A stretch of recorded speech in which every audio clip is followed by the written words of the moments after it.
Bom, inicialmente, antes de apresentar o tema e o desenvolvimento do artigo, meu nome é Michael, eu sou estudante do segundo semestre de Engenharia Civil da Faculdade Federal do Ceará, campus Russas, e o trabalho na qual eu irei apresentar se trata de um artigo envolvendo o estudo de patrimônios históricos no estado do Ceará, da disciplina de Introdução à Engenharia, do professor Ezequiel Fernandes Teixeira Mesquita. O tema do meu trabalho tem como título Estudo Histórico, Análise Construtiva e Arquitetônica da Igreja do Nosso Senhor do Bonfim, que está localizado na cidade de Aracati, no estado do Ceará. O artigo em questão se desenvolverá através de 5 tópicos. Então, começando o trabalho no tópico de introdução, podemos falar um pouco de forma mais clara e objetiva qual a finalidade do trabalho. E como vemos abaixo, este artigo tem por finalidade descrever e analisar os traços geométricos e arquitetônicos da Igreja do Nosso Senhor do Bonfim.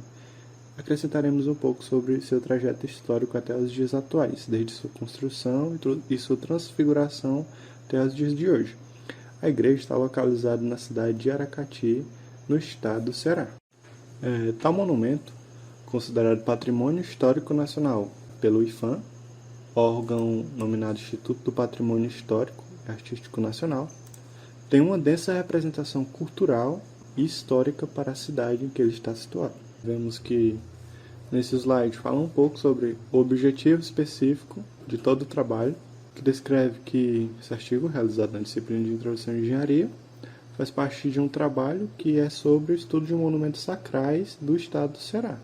E falando agora da Igreja do Nosso Senhor do Bonfim, podemos concluir que a mesma é toda construída em arquitetura barroca. Sua origem se deu por volta de 1774, época na qual quem ocupava o cargo do líder religioso era o vigário Manuel Fonseca. E desde sua construção, a mesma passou por alguns períodos de reforma e até reconstrução estrutural, que no ano de 1854, vale ressaltar que a igreja passou pela sua primeira grande reforma, onde foram elevadas 2 torres e a sua fachada, que foi toda arquitetada e está lá presente até os dias de hoje.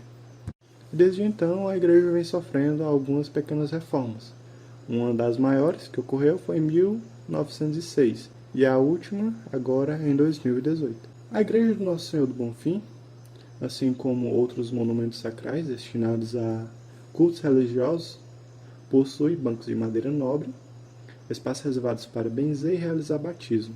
Porém, o grande diferencial da igreja é que aos fundos da mesma existe um cemitério nominado Cemitério da Irmandade do Bonfim, onde eram enterradas somente pessoas com influentes prestígios e ricas da cidade.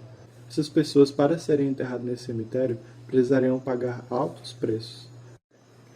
Não podemos deixar de destacar a arquitetura barroca, a arquitetura na qual a igreja foi construída, que começou em Roma por volta de 1600 e espalhou-se por toda a Europa e a América Latina. Um dos objetivos principais da arquitetura barroca, movimento barroco, melhor dizendo, é a necessidade de impactar o observador pela cena demonstrada. Logo finalizando o tópico de introdução, daremos início ao tópico de metodologia de pesquisa, que tem como objetivo mostrar como foi o planejamento e os estudos, os materiais e as fontes específicas para que ocorresse o desenvolvimento e a produção dos dados e informações presentes no artigo.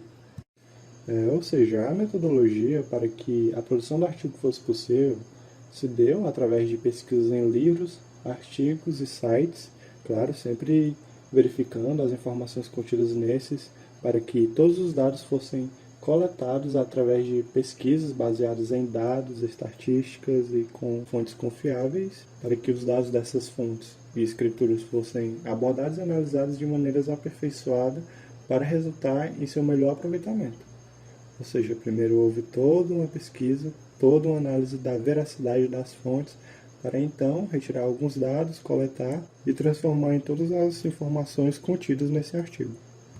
E além de sites, livros e artigos, foram utilizadas algumas plantas baixas disponibilizadas pela Prefeitura de Aracati sobre a reforma da igreja, e que nessas plantas continham algumas informações como as características geométricas do monumento, tinha alguns dados sobre as suas esquadrias, sobre os seus vãos, as áreas e todo o mapeamento do layout da igreja. E iniciando o tópico Casa em Estudo, tópico no qual abordaremos um pouco sobre a contextualização histórica da igreja, veremos algumas transformações sofridas pela edificação ao decorrer de sua existência, até época em que a mesma passou a ser considerada patrimônio histórico. Vemos que, em abril de 2000, alguns monumentos da cidade de Aracati foi tombado pelo IPHAN. Ou seja, o que é o tombamento? O tombamento de um bem cultural significa proteção integral, sendo uma das ações mais importantes relacionadas à preservação de um patrimônio de natureza material. O IPHAN, que é o órgão responsável, que foi citado agora, atua de acordo com o Decreto-Lei nº 25, 30 de novembro de 1937, na preservação e difusão dos bens culturais e materiais. Conhecimento, a importância do conjunto arquitetônico para a memória do país. Entre os destaques do conjunto, temos a Igreja Nossa Senhora do Bonfim. A Igreja Nossa Senhora do Bonfim, construída no século XVIII, especificamente em meados de 1774, em seus traços arquitetônicos, a estrutura carrega em si toda uma história e um tempo, pois o monumento centenário é todo construído na arquitetura barroca. Aqui temos uma tabela que fala mais sobre a linha do tempo e de todas as transformações que ocorreram ao decorrer da existência da igreja. 1774, onde se deu origem, 1854, onde a edificação passou pela sua primeira grande reforma, na qual foram acrescentadas 2 torres e uma fachada arquitetada em sua estrutura, formando a fachada que se encontra presente até os dias de hoje. Em 1906, o monumento centenário teve seu último grande reparo, no qual o reboco, a pintura e todos os pontos da igreja passaram por restaurações em suas patologias. Agora, em 2018, a igreja passou por sua última reforma, onde algumas esquadrias foram substituídas por novas, alguns vão foram abertos e outros fechados. O layout da igreja também mudou em relação ao original. As instalações elétricas e hidrossanitárias também passaram por manutenção, concluindo todas as composições físicas da igreja, do forro ao piso, sofreram uma restauração. Aqui vemos as imagens que retratam um dos períodos mais antigos da igreja. Foram retratados fotograficamente. Ao lado esquerdo temos uma parte da igreja, onde ainda não tem a segunda torre, e ao lado direito vemos o seu cemitério ainda em funcionamento. Iniciando o tópico de estudo geométrico, analisaremos todas as dimensões geométricas da estrutura do edifício, ou seja, será estudado os espaços presentes na igreja, suas funções, as esquadrias e a composição dos detalhes presentes na igreja e todas as dimensões físicas presentes ali. Aqui vemos a planta baixa da edificação. A estrutura não é um retângulo perfeito, pois as dimensões não são iguais em suas faces. Por exemplo, aqui na parte superior, a face do retângulo mede 31,14 metros. E já abaixo temos uma diferença de 2 centímetros, 31,12. Não é perfeitamente igual, porém aproximado. Logo nas faces laterais temos 14,50 e 14,23. A diferença é um pouco maior, de cerca de 27 centímetros. Porém, essas pequenas falhas podem ser devido a alguns erros na construção, material usado na utilização métrica, entre outros fatores. Na planta baixa, vemos que o ambiente ao todo da igreja é dividido em cerca de 10 ambientes, nos quais são nominados Galilé, temos a Torre 1, Torre 2, a nave central, nave colateral 1, que é destinada ao Evangelho, a nave colateral 2, que é destinada à Epístola, e o altar, que é composto pela capela-mor, o presbítero e o altar-mor. Também temos ambientes nominados Corredor Lateral 1, Corredor Lateral 2, e ao fundo da igreja temos a sacristia. Logo, na tabela abaixo, vemos as indicações de área por ambiente e suas respectivas divisões. Como vimos, a planta baixa ao todo contém 10 ambientes. Ao lado das áreas dos respectivos ambientes temos o nível do piso, que indica o nível e o desnível de cada ambiente, dependendo de um referencial. Nesse caso, podemos considerar o ambiente nave central como sendo um referencial de nível 0. Já nesse slide temos os estudos da planta de indicação das esquadrias. Nessa planta, a gente vai poder ver o mapeamento de todas essas esquadrias citadas nas tabelas presentes e conhecer suas respectivas localidades. As esquadrias presentes na igreja podem ser classificadas como porta 1, porta 2, porta 3, até tipo porta 4. Só foi observado um tipo de janela, pois Outra abertura classificada de janela é apenas uma abertura circular na alvenaria com diâmetro de 90 centímetros, ou seja, as tabelas indicam as portas, a primeira tabela, e a segunda tabela abaixo indica as janelas, sua largura, altura, o peitoril, o tipo e o material. E, seguidamente, vemos a planta de indicação das esquadrias. Finalizando a análise da planta de esquadrias, vemos a planta de corte, ou seja, essa planta de corte ela vai fazer a indicação das seguintes plantas presentes nos outros slides. As seguintes plantas são classificadas em 5, todas elas A, B, C e D, cada uma passando por diferentes ambientes da igreja. Já nesse slide vemos a planta de corte D, onde sua linha de corte passa pelos ambientes Torre 1, Torre 2 e Galilé. Nessa planta em específico podemos observar a altura total das torres, que medem 21 metros e 41 centímetros de altura cada uma, e na planta à direita, classificada como planta de corte C, podemos observar que a linha de corte da mesma passa pelos ambientes nave colateral, que é destinada ao evangélico, e a nave colateral, que é destinada à epístola. E no centro da planta vemos o ambiente nave central. A nave central ela tem como altura 9 metros e 42 centímetros aproximadamente. Nesse ambiente podemos observar o maior átrio da igreja, que tem aproximadamente 6,98 metros de altura.